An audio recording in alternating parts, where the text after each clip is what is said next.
Hello, everyone, and welcome to the All Things Dad podcast, where we discuss all things dad. The mission of All Things Dad is simple. It's to better connect dads across the world with necessary people and resources through numerous means to help make better dads, leaders, and people.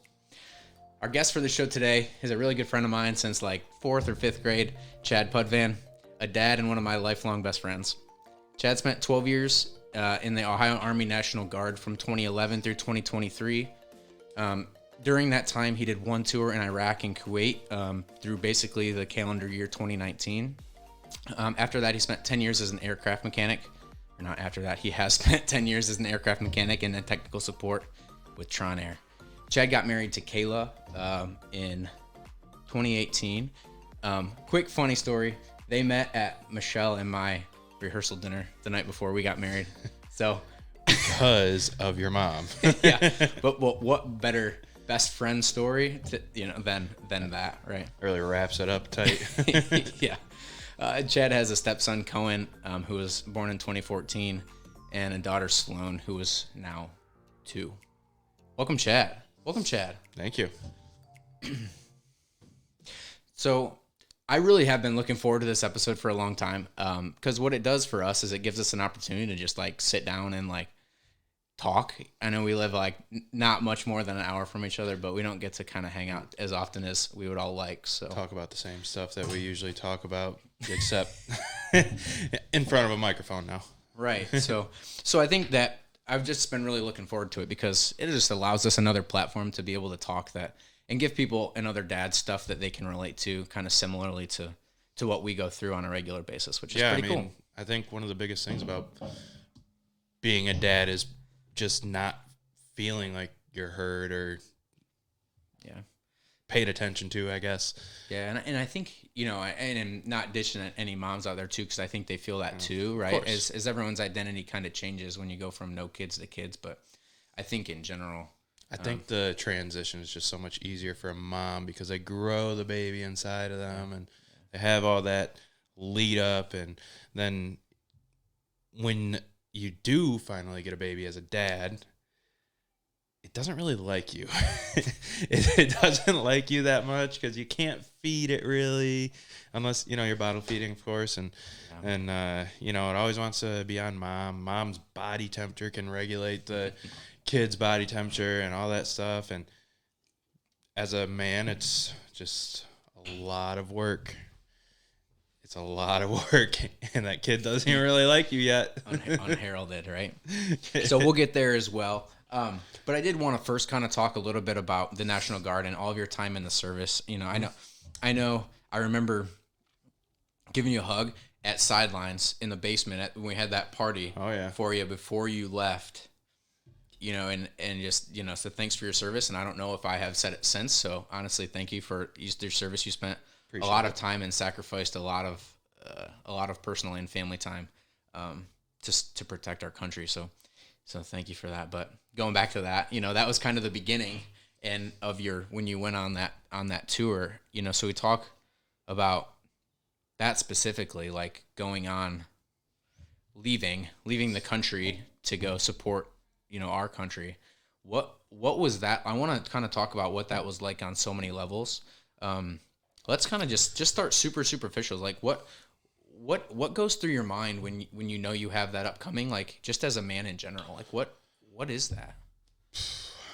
Well, I think for me, mostly I really just kind of put it out of my mind, just prepared what we could, get things set up for Kayla to be running the household by herself, and try and talk to friends and family about, hey, if I need some help here, need some help there, can you help out, whatever, which everyone, while I was gone was awesome. My mom also was living like 5 minutes down the road at the time.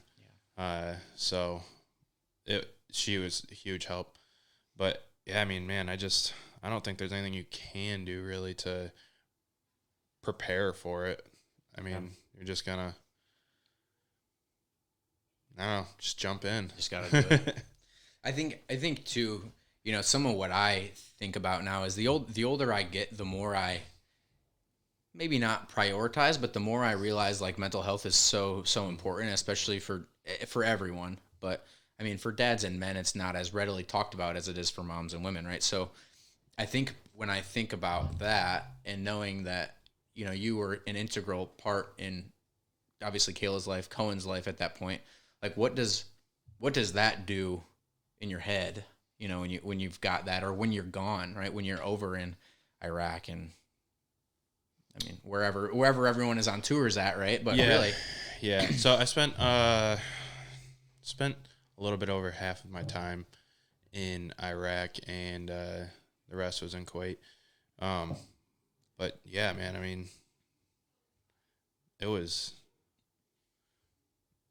kind of surreal, You especially Kayla and I got married pretty quickly, a year and a half ish after we met. We got married, and then, a few months after that, left for my deployment.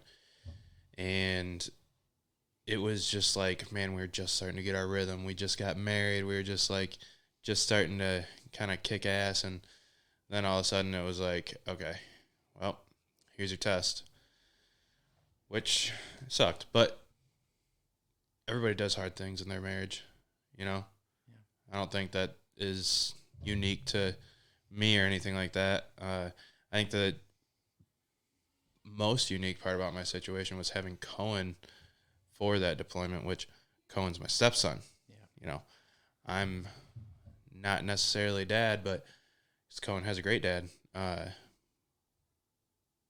But trying to keep that connection that we'd built, while I wasn't even there, that was difficult. But I mean, it all worked out really good. I feel like, it's just one of those things. If you really love your kids, you really love your wife, you love your family, you really care about that stuff, you really put into it, you get out what you put in, I feel like I know so many people that are like, oh, I can't wait to get away from my wife, or whatever it is, which, yeah, everybody needs their alone time. Everybody wants time away, of course, but which you got some hunting time this fall. Oh, dude, yeah, I hunted a lot, and I was did not do good. It's a bad year. The freezer's empty. Freezer is not empty, but killed a yearling on the very last day of the season, so that was a little rough. But yeah, man, it's just, I don't know. I feel like a lot of people do the whole marriage and family thing because they kind of feel like they're supposed to. Right. And in my case, I always say I was gifted Cohen. Yeah. So I never wanted kids. I didn't want to get married. I didn't want kids. But, I met Kayla. She had Cohen already, and I fell in love with them both. And, after being gifted a kid, I'm like, hey, these things are actually pretty sweet. This one likes me. He thinks I'm cool. I should do it again. Yeah. Then I got Sloan. Boy. She thinks you're pretty cool, but she does, but man, I think she is on the FBI watch list. She is a terrorist. Dude. I'm sure anyone listening can probably relate to your kids being there at some point or other. But anything that's worthwhile is going to be challenged. Is going to challenge you. Yeah. You just said it right. Yep. With overseas, and I think that rings true in so many aspects. Whether it's, in marriage and in personal relationships, at work, in your professional life. Not always true, but for the most part, the more that you realize that you are in control of your own life, you're in control of your own destiny. Yes, things are going to happen. Whether for X, Y, or Z reason, things are going to happen. Right? Someone pulls out in front of you. You can choose how you respond, and that determines the outcome of the situation. That's right? Just it. Is you still control that situation because you determine how you react. Right. Are you going to live with a little bit of grace? Yeah. Whereas, comparing that to your situation, we're just going to feel this out. I'm going to be tens of thousands of miles on the other side of the world. But really, that was your situation, right? So how you guys respond to that is what gets taken away from it really in the end. And, I can't imagine. So, yeah, it wasn't fairy tales and glitter. I can tell you that much. Yeah. There's plenty of nights that I went to bed upset, because, you know, XYZ happened at home, and, you know, vice versa. Kayla probably went to bed upset because she's just missing me or whatever, you know, just having to run a house by yourself.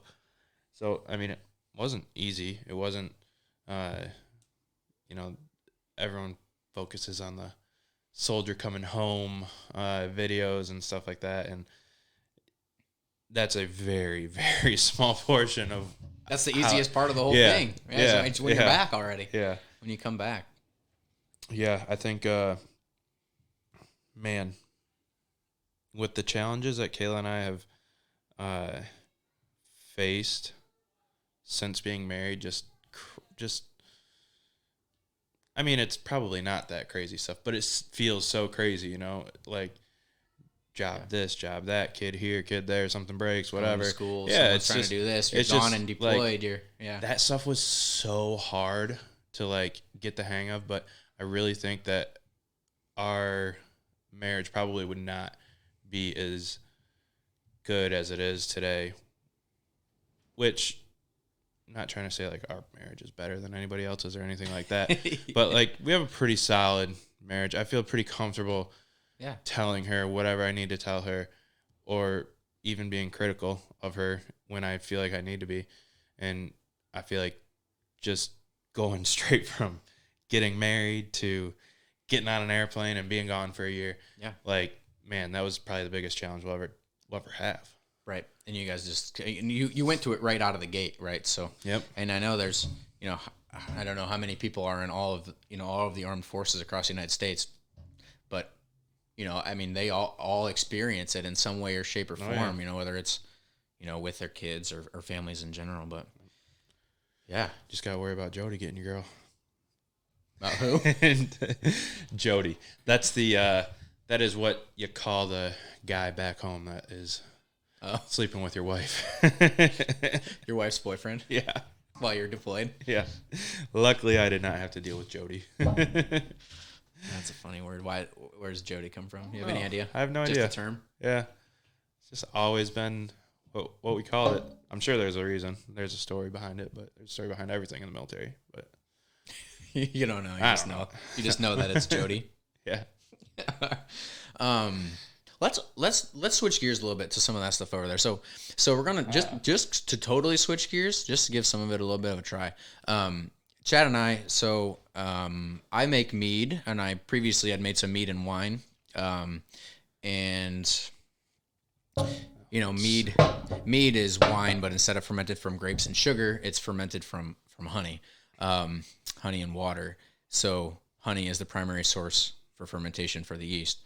So that makes mead, right? So what's the date on that? 2020. Yeah, this is... Chad and I had gone and... 12/12/2020. So we had gone and taken a completed batch of honeyshine and ran it through a still. Very legally. And it makes honeyshine, right?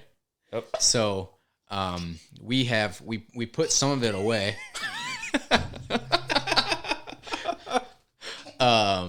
We put some of it away just to be able to smell and taste down the road. We put it on some oak. So we took some of the heads. Some of it was just heads, right? So in terms I think of this is just heads. This is so it's like 170 proof, just heads. This stuff's smoking.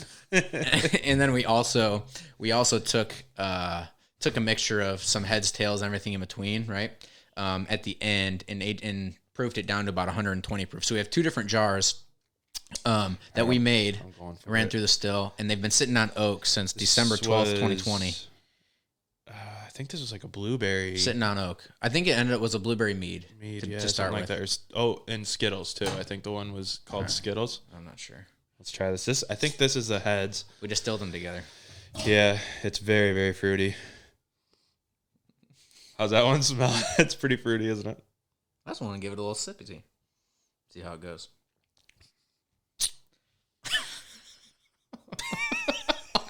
I don't even think I want to try that. Maybe we'll just let that one be fire starter.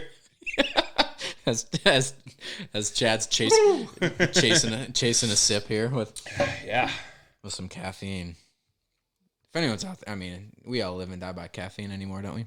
Oh gosh, yeah. Unfortunately, it's one of those things I'm gonna give up one day. Not today, but That's actually pretty good. That one. I'm not going to try the other one. No, you should. You should. All right. Well, maybe you should because we made it, and it's been sitting here for 3 years, 1 month, and a day. Yeah. 12. Because it's the 13th. Yeah. So, I think you should. 37 months aged. It's older than our children. No, Hudson was June. Yeah. June of 2020. Older than my children. Well, yeah. We know what you're saying. The one I fertilized, at least. You took the easy route. You took the hard one first. That's not bad at all. That one's super tasty. It's a little That's actually pretty good. It's a little sweet on the top. It's pretty good. Yeah. You can definitely tell it's still a little on the headsy side. We probably put a little water in that, tamper it down a little bit, but yeah. Put the lid on that. I might have another sip or two of that. We didn't even proof it because we knew it was just straight out of the top. I think it was like 160. It was hot. What? Dude, does this have a proof on it? Mm-hmm. Oh, I see 112. 118. 118. Yeah. Yep. So 120. So that's something that could just be in a... It's probably like 110 or so after sitting for 3 years. And I don't know. Regardless, that's actually not too bad. Let that bad boy air out for a little while. We'll try it again here in a minute. Yeah, just let it sit. Should actually change a little bit. Yeah, I don't know. We'll see. That sounds a lot better than that one. Yeah, anyway. Way better. Yeah, so that's one of my that could be little hobbies that I picked up there. That's as a dad. Yeah. Like, that's the kind of stuff we try and do. That's a manly thing. Yeah, well, I mean, I like manly things, I guess. I'm just like naturally into that kind of stuff, I guess. Hunting, fishing, and living every day. That's just my life. But like, I mean, how many hobbies have you picked up since you become a dad? I just always been a hobby person, whether I had kids or not. Me too. That's you and I grew up together, so it's like we've always kind of been that way. But yeah, I feel like since being a dad, I've gotten really into some hobbies. Just I don't know if it's just because I want to spend some time alone or. Speaking of that, I mean, I'm interrupting you. Yeah, go ahead. I need to give you that. It's probably been 3 years since we talked about it. I want you to like clean up and sharpen that the bald eagle carved knife I have. Oh yeah, of course. Remind me before you leave. Yeah. Since definitely. You're just getting into that, I was gonna go there. I'm like, what other hobbies? Like everybody out there has got hobbies too. Like what other hobbies are you into? And as I was thinking that through, I was like, I'm also gonna. For the listeners, my other hobby is stabbing people. Yeah. Careful.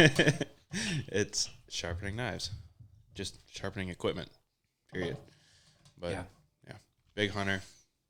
Yeah, I like fishing. Not good at it, but I like fishing. I think the older we get, anything that allows you to have some like solace, like some peace, especially when the kids are little, right? When they're so little and everything is like chaotic from like the second that you get them to the second that they leave or they go to bed or whatever, that you drop them off. The chaos, man. When it's just straight chaos all the time, then I think you can tell that like hobbies of men in their late 20s and early 30s like reflect that. Like what do golfing, fishing, and hunting all have in common? It's quiet. Yeah. I mean, I never really put that together, but like in reality, boom, it all comes together in front of our eyes. Yeah, we just solved it all. It's quiet. Yep. Man. And if you're going to run your still, you've got to pay attention to it the whole time. How long does that take? 12 hours to run a 15-gallon. When I was living in Toledo at my old house, and I had that big open backyard. I had a garage door that opened into the backyard, and then a deck, and I would set my still up right at that back door, so I'd have nice ventilation and everything, and nobody behind me, so I didn't worry about people seeing it. And I just remember sitting in the garage, and I would just be watching the still, and I would get absolutely hammered just sitting there by myself. I'm like, what am I doing? I've got no other choice at this point. We're just waiting for some more alcohol to be made, I guess. If you're in it, you're in it. You're in it. All right. Yeah. And especially when and for those of you that don't know, like if you're distilling, and when you're distilling, it is so slow. Like it's drip, very slow, drip. So you talk about like making quarts and quarts and quarts of it. Like I think we ran it through your still one time we did like a 12-gallon run, and Yeah, it was we went and it full was every speed. and it was every bit of full speed, 8 to 10 hours, every bit of Oh, it. yeah. Is Yeah. I mean, it is slow. Yeah, and the slower you run, the better it is generally. You know, if we can go a couple times, that's even better.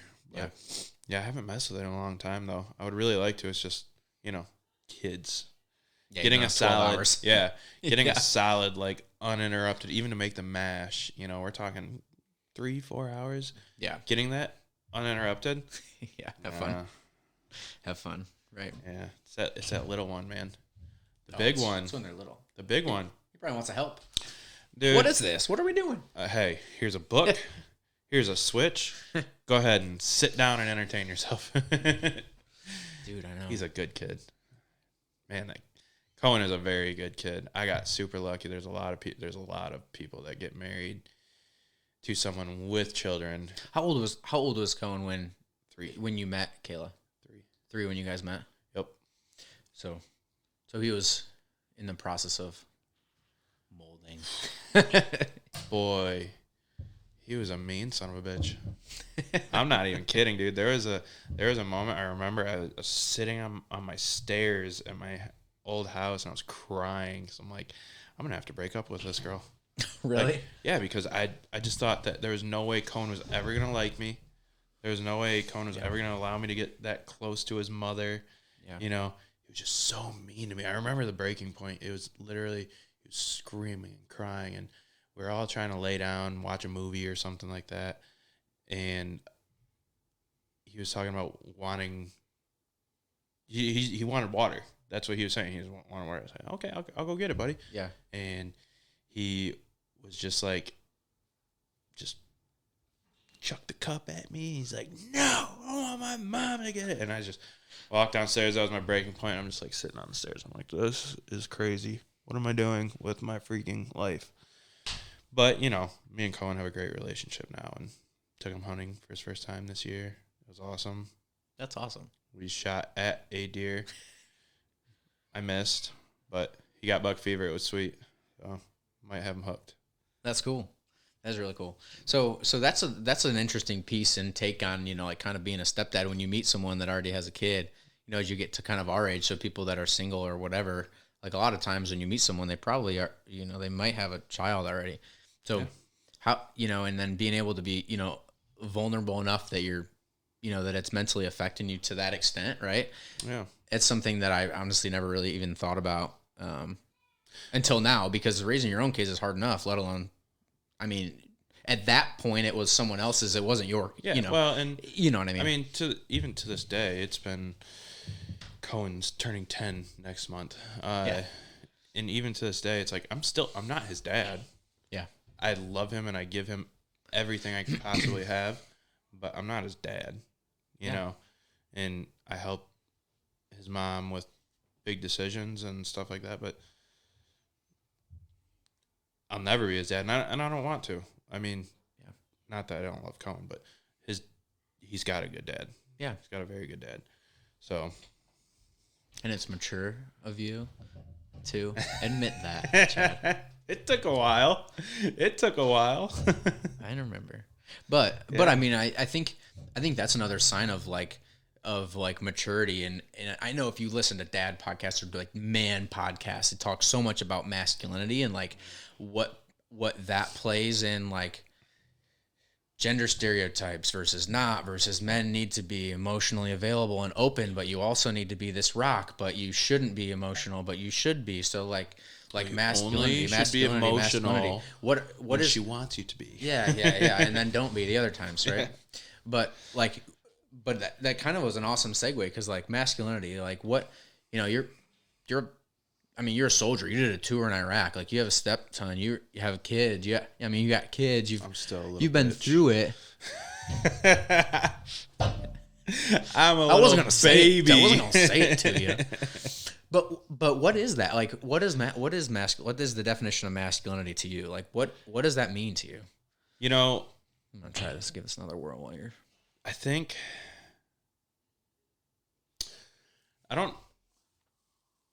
masculinity to me is not really a thing, but being a man, which maybe I guess it's the same thing, but Like, to me, being a man is just like taking responsibility. Yeah. Just end of story. Just take responsibility. You know, like when bad stuff happens, you got to do it. You got to take it, and you got to keep moving. And I think that's the biggest thing for me, at least with raising a little boy, is that my biggest thing is I want him to be responsible. I want him to take responsibility for himself, for his actions, for what he does, for what he causes. Good or bad. Good or bad. Absolutely. 100%. I think that is so important. I was listening to, what was I listening to the other day? I was listening to something the other day, and they were literally just talking about how you can go out and find tens of thousands of people who can say, I'm a self-made millionaire. People that want to claim that all the successes in their life are self-made, right? Absolutely. But you will never go find a homeless person or someone that is really low on the poverty line that says, I'm a self-made wherever I am. Yeah. Because, and I think some of that they're out there, but not very often. Correct. Yeah. They're the exception. I think what you just said really is so important, because either way, like, you take responsibility for your actions, whether they're good or whether they're not good, right? And it's a lot harder to take responsibility when they're not good. Yeah, but you have to, because otherwise you can't close that book. Yeah. I mean, that's what I always try to trying to decide how personal I want to get. So, well, I don't think anyone's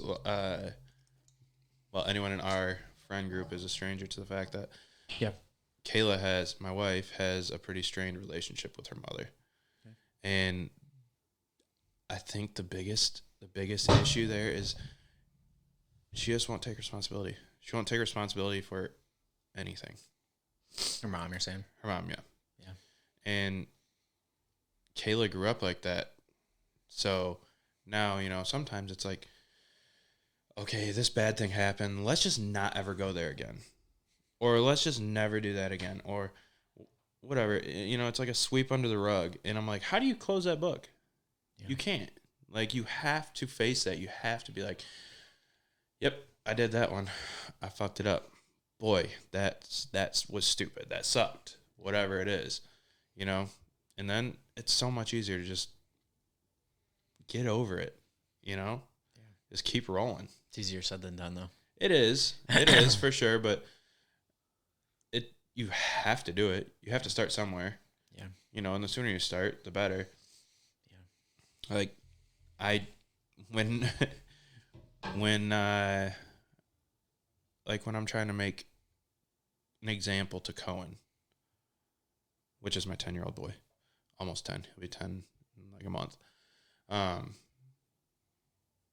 Say he knocked something over because he was roughhousing and it broke. Mm-hmm. It's like, okay, Cohen, you need to apologize. Well, I'm sorry that your object broke, right? Yeah. It's like, no, Cohen, that's not how we say it. I'm sorry I broke your object. Yeah, it's taking a personal accountability. You have to. Like, that is like the one thing I want Cohen to take away. I tell him all the time, you can grow up and be anything you want in our house, except a bully or a liar. Yeah. And I think both those things kind of fall under, being able to take responsibility for your actions. Yeah, a bully doesn't take responsibility for their actions of bullying somebody. Right. And, of course, a liar just lies about what they do. Yeah. Which I think is, there's so much value in that too. So thank you for raising responsible children. We haven't gotten there yet, so thank you for raising kids who will hopefully be responsible adults. But I think taking accountability for your actions too is so huge, and that all plays into all of this too. So like we talked about before, but whether it's in personal life, professional life, whether your New Year's resolution goals are to lose 20 pounds, whatever the case may be, it's like, how do you? Obviously, if we lose those 20 pounds, people are going to love it, and you're going to think to yourself like, oh, I did a great job. But if you don't do that, you're not going to look back and be like, wow, I didn't do a great job. So it's like taking accountability for yourself is like, what changes do I need to make, or what things do I need to do to make sure that I'm better today than I was yesterday? Oh yeah, I mean, how and many it's times, again easier said than done, right? How many times have you been at a restaurant or anything, and the kids are just driving you crazy? Yeah, and you know, you're like, all right, let's just go home. Let's go home. This is driving me nuts. Whatever. You get home, you get everyone to bed. You and your wife sit down at the end of the day. Do you ever just be like, man, why were they acting crazy? Okay. Was it because when I get frustrated, I shout? Or when I want something, I interrupt people? Or whatever it may be. So, I mean... Yeah, are they looking at you? And that's just another thing about taking responsibility for your actions. Like, you have to take responsibility for your actions, because you can't get better, and your kids are going to learn more from watching you than you telling them what to do any day of the week. I mean, you can tell them don't be a liar and don't be a bully all day long, but if they grow up and you're lying to them and you're bullying them or bullying people around them, they're going to grow up to be the same person. You know, actions speak louder than words. You know, 100%. I mean, you can say that all the time, but really, in general, I think that's a lot of times 100%. That's what a lot comes down to, too. You know, absolutely. Yeah, what a good talk. What a good talk. This is pretty tasty, by the way. It's not bad. It needs to be like if you let it kind of air out a little bit. Yeah, it needs to be brought down just a little bit. Probably like an ice cube in there would probably do wonders. Just I mean, even if it was like even distilled down to like 100 proof, it would be pretty tasty. Yeah, dude, I bet if we it is tasty now. Just a little water to the top of the neck there, would be great. Just top it off in general. But and the proof of having families is about to walk up the stairs. I know they're shitting right now. So, but I think with some of those masculinity discussions, just a couple more things here, and we'll get wrapping up. But like, just like some take homes for like, you know, not only you as a person and as everything you've been through in your life, but like you as a dad, like how do you work through when you have things that are bothering you mentally, like mental health concerns of your own? How do you work through that? Like, are you a journaler? Are you I need to talk through it with X, Y, or Z? Are you I need to go walk it off or exercise it out? Like, how do you handle a lot of that stress?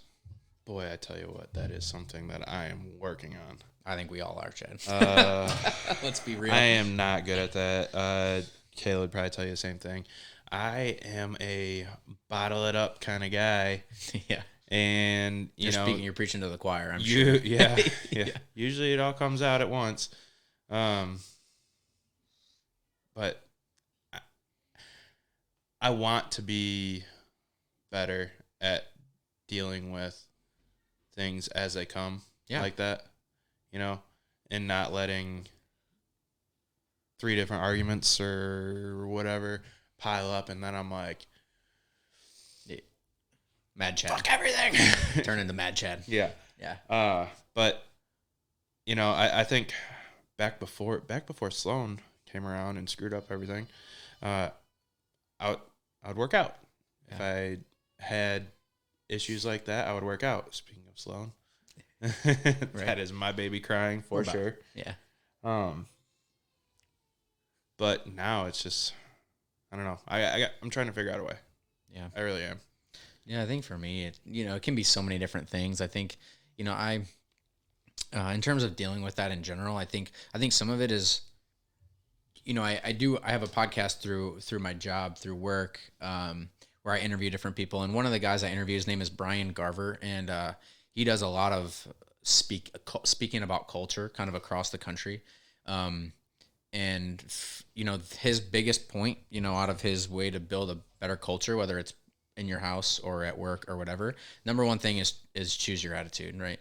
You wake up and you choose your attitude. You're stressed out, you choose your attitude. Your kids are freaking out at dinner and they're running around and you're really stressed, like you choose that attitude. Like even if it does something that stresses you out, like you're an adult, you can take deep breaths and you can like work your way through it, right? Yeah. And that is so much easier said than done. Like my temper, my fuse used to be a millimeter. Now it's an inch, right? It's still so small, but it's so It much used to be better. like a millimeter, now it's like a millimeter and a half. Yeah, but in general, but like that's what Brian, he preaches. It's like, choose your attitude. Like, you got to wake up every day and you need to choose your attitude to be a better person. You need to choose how you're going to respond to that situation to make it not blow up. You need to choose, and that kind of ties back into you talking about, like, raising kids who take accountability for what they do, right? Yeah. So awesome. I mean, you got to take responsibility for how you're acting, and yeah, if you lash out when you're angry or you're tired or you're hungry or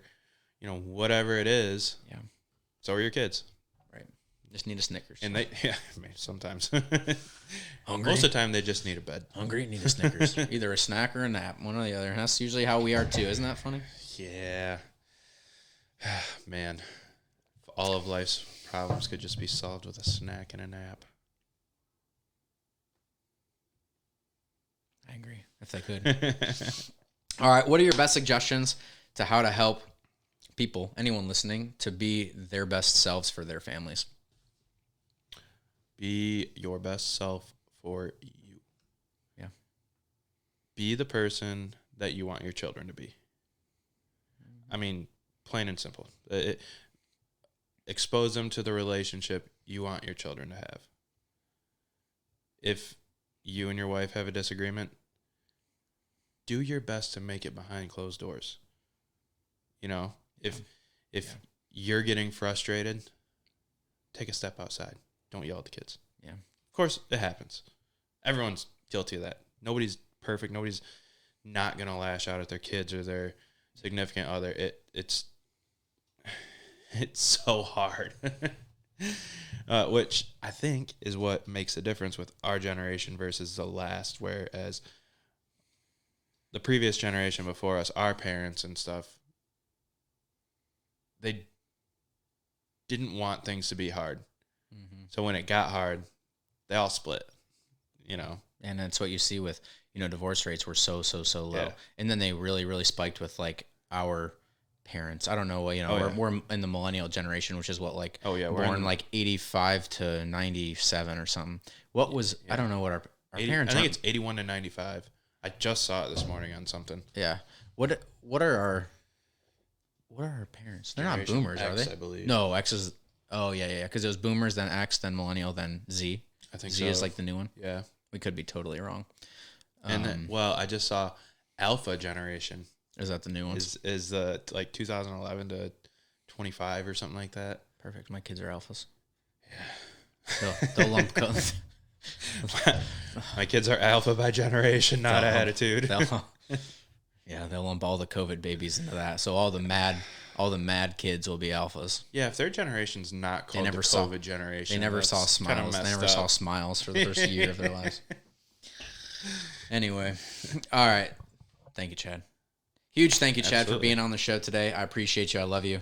Thank you for taking the time to do this. It was really fun. I'm glad that the kids and Kayla could come down and hang out with our kids, because that makes their day go faster. and again, it is so hard for all of us to kind of come together and do this anyway. I mean, if you think about it, there is 1, 2, 3, 4, 5, 6, 8 people that have to be all on the same schedule for one time, Today. To get us all together like this. And they're not napping. It's difficult. They're not. I've only heard one baby scream the entire time we've been up here. 40 minutes on the podcast, like an hour overall, probably. That's not bad. Not bad at all. 1 in an hour with 4 of them down there? I know.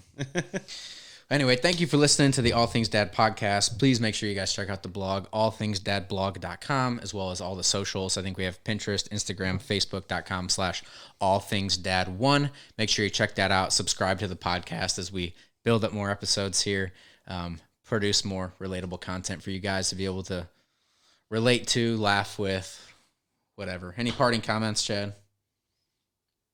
Cheers. Yeah, for anyone that's watching. Just a little bit of cheers. Thank you guys for listening, and we'll see you next time. See you. Bye.